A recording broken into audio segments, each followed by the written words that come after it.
Olá! Diariamente temos acompanhado pela mídia novos casos de delação premiada na Operação Lava Jato.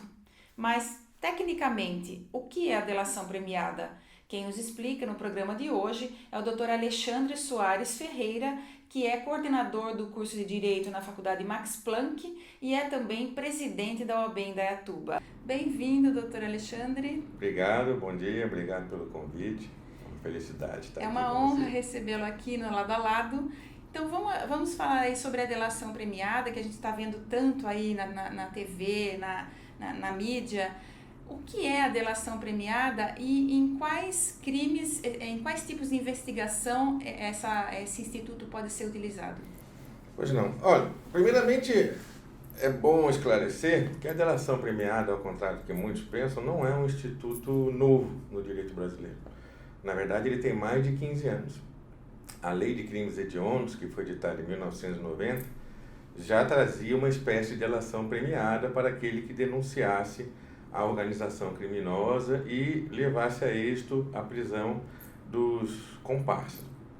E vários outros institutos também copiaram esse modelo. A lei de drogas, por exemplo, a lei de lavagem de dinheiro, o crime de sequestro no artigo 159 do Código Penal traz um benefício de redução de pena para o coautor que denuncie seus parceiros, desde que a vítima seja resgatada com vida.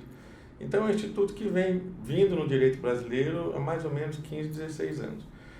E foi regulamentado de uma forma um pouco mais específica com a Lei de Organização Criminosa 2013, isso, a Lei 2.850 de Organização Criminosa.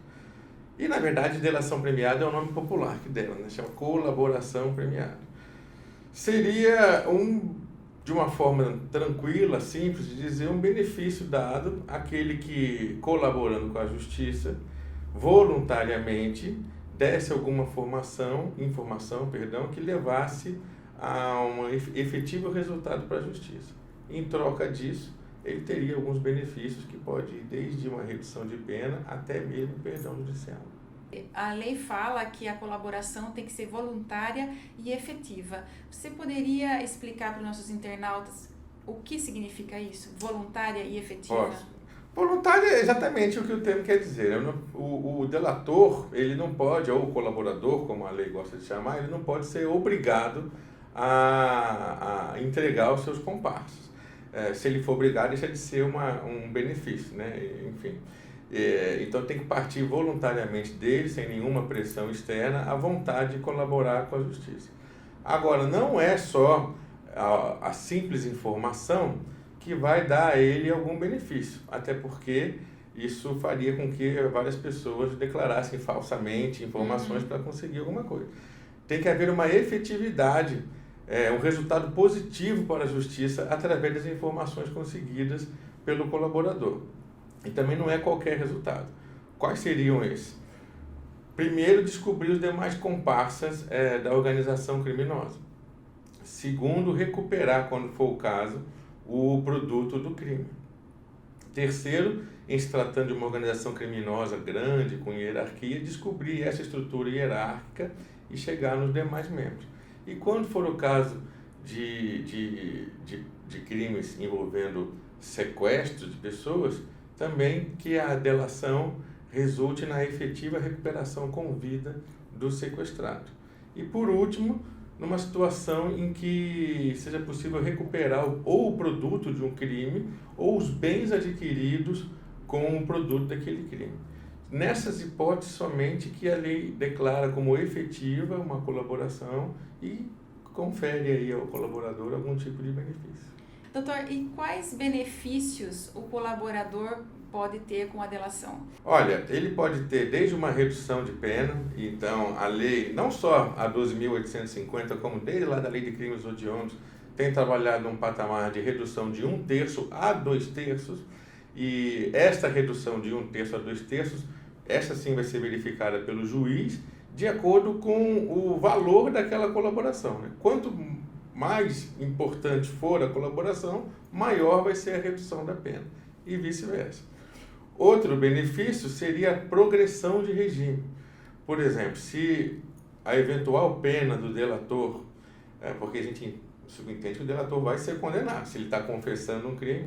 Se a eventual pena dele for ser cumprida no regime fechado, o juiz, em razão da colaboração, pode instituir o regime semiaberto ou até mesmo o regime aberto, como benefício pela colaboração do réu.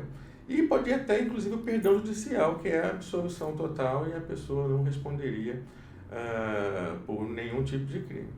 Não, salvo engano, o nosso país é muito grande, mas pelo menos na literatura geral ainda não houve um caso de perdão judicial. Os juízes têm e os promotores têm receio, aliás, é um ótimo benefício, né? Então, o caso de perdão ainda não se teve no direito brasileiro, a não ser que em alguma situação muito esparsa, mas nesses que estão na mídia, por exemplo, não foi oferecido perdão judicial para ninguém.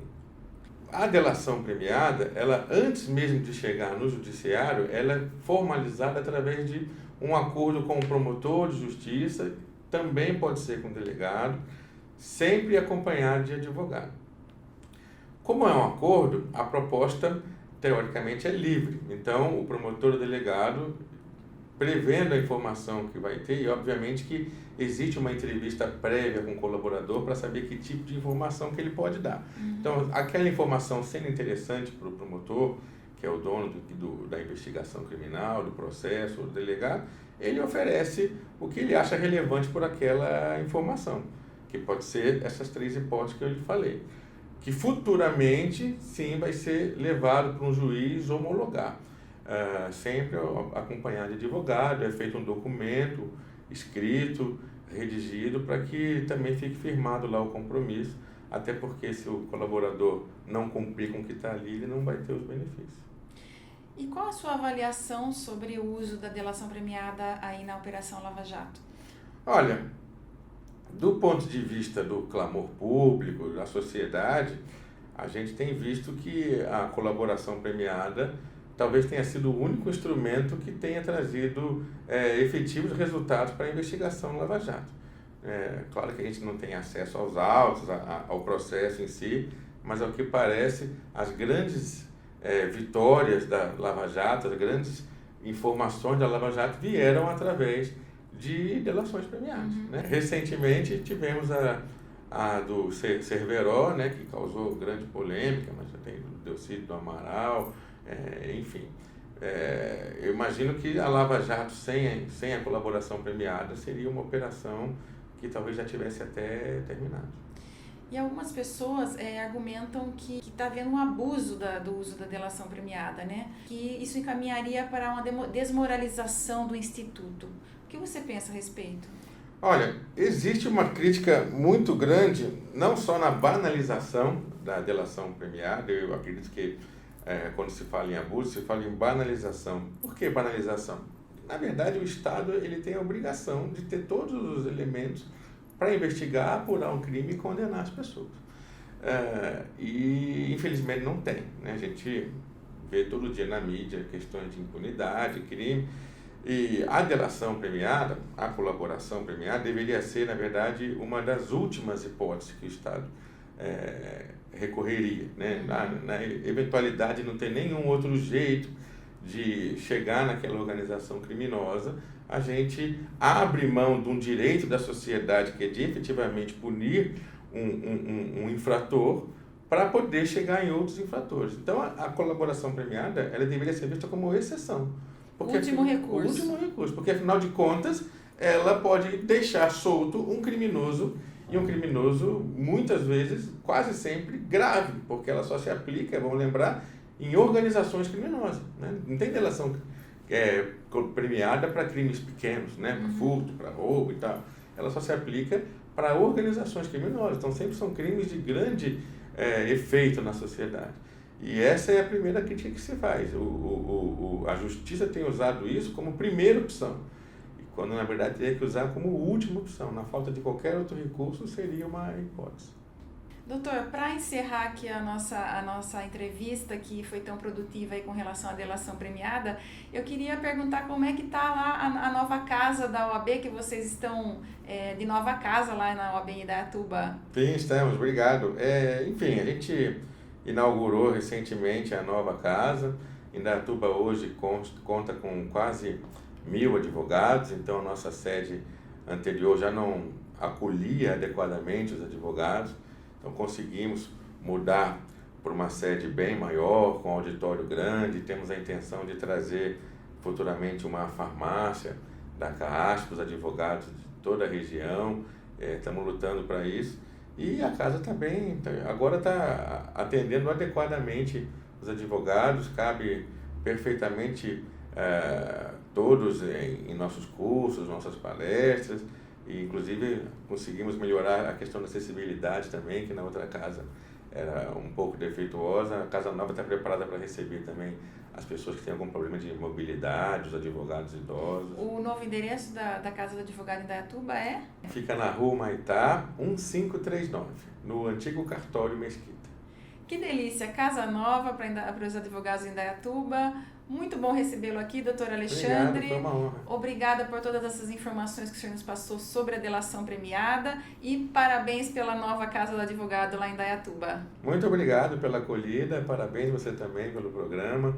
Eu assisti várias entrevistas lá no seu canal do YouTube e fiquei muito contente com muitas delas, pessoas que eu admiro muito lá, e com certeza é um trabalho bem bacana que a senhora tem feito, não só para Salto, como para toda a região.